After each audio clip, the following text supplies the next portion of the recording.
നീണ്ടൂർ തൃക്കയിൽ സുബ്രഹ്മണ്യ സ്വാമി ക്ഷേത്രത്തിലെ തിരുവുത്സവം ഏപ്രിൽ 17 മുതൽ 22 വരെ തീയതികളിൽ നടക്കുമെന്ന് ക്ഷേത്ര ഭാരവാഹികൾ വാർത്താ സമ്മേളനത്തിൽ അറിയിച്ചു. ഈ വർഷത്തെ തിരുവുത്സവം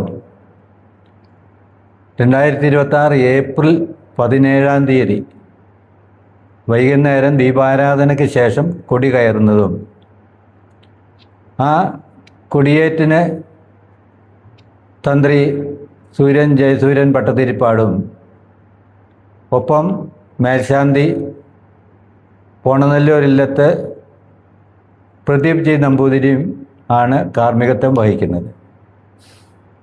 ഈ നീണ്ടൂർ തൃക്കയിൽ സുബ്രഹ്മണ്യ സ്വാമി ക്ഷേത്രത്തെ സംബന്ധിച്ചിടത്തോളം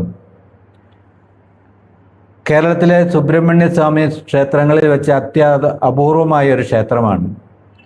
കാരണം അതിൻ്റെ പ്രതിഷ്ഠ സുബ്രഹ്മണ്യസ്വാമി തലകീഴായി വേൽ പിടിച്ചിരിക്കുന്ന ക്ഷേത്രങ്ങൾ വളരെ അപൂർവമാണ്. അതിലൊന്നാണ് നീണ്ടൂർ തൃക്കയിൽ സുബ്രഹ്മണ്യസ്വാമി ക്ഷേത്രം. അതുകൊണ്ട് അതിൻ്റെ പ്രാധാന്യം അതിപുരാതനമായ ക്ഷേത്രമാണ്. അതിൻ്റെ പഴക്കത്തെക്കുറിച്ച് ചിന്തിച്ചപ്പോൾ മനസ്സിലായത് അത് വ്യാസമുനിയോ അഗസ്ത്യമുനിയോ അതുപോലെയുള്ള ഒരാൾ പ്രതിഷ്ഠിച്ച ഒരു ക്ഷേത്രമായിട്ടാണ്. 17 വൈകിട്ട് 6:30 തന്ത്രി സൂര്യകാലടി ജയസൂര്യൻ ഭട്ടതിരിപ്പാട്, മേൽശാന്തി പോണല്ലൂർ ഇല്ലത്ത് പ്രദീപ് ജി നമ്പൂതിരിപ്പാട് എന്നിവരുടെ കാർമ്മികത്വത്തിൽ കൊടിയേറ്റ് കർമ്മം നടക്കും. രാത്രി 8 കഥാപ്രസംഗവും ഉണ്ടായിരിക്കും. 18 വൈകിട്ട് 5:30 ഡോക്ടർ ജി ബോബി ശ്രീരാമിൻ്റെ സംഗീത സദസ്സ്, രാത്രി 8 മേജർ സെറ്റ് കഥകളി എന്നിവ നടക്കും. 19 രാവിലെ 11 ഉത്സവ ബലി ദർശനമുണ്ടായിരിക്കും. 21 വൈകിട്ട് 5:30 വൈക്കം ശിവഹരി ഭജൻസിൻ്റെ ഹൃദയ ജപലഹരി, 8:30 ഐമനം കെ പ്രദീപ് നയിക്കുന്ന സ്വരലയ മഞ്ജരി, 22 രാവിലെ 9 മേടഷഷ്ഠി സംഗീതോത്സവം നീണ്ടൂർ വത്സല ഹരിദാസ് ഉദ്ഘാടനം ചെയ്യും.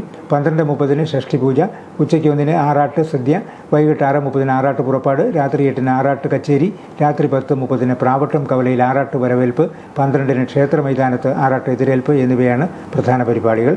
കേരള ക്ഷേത്ര സംരക്ഷണ സമിതി ജില്ലാ പ്രസിഡന്റ് KP സഹദേവൻ, ശാഖാ president B Balakrishnan, joint secretary Ashok Rajan എന്നിവർ ഏറ്റുമാനൂർ പ്രസ് ക്ലബ്ബിൽ നടന്ന വാർത്താ സമ്മേളനത്തിൽ പങ്കെടുത്തു.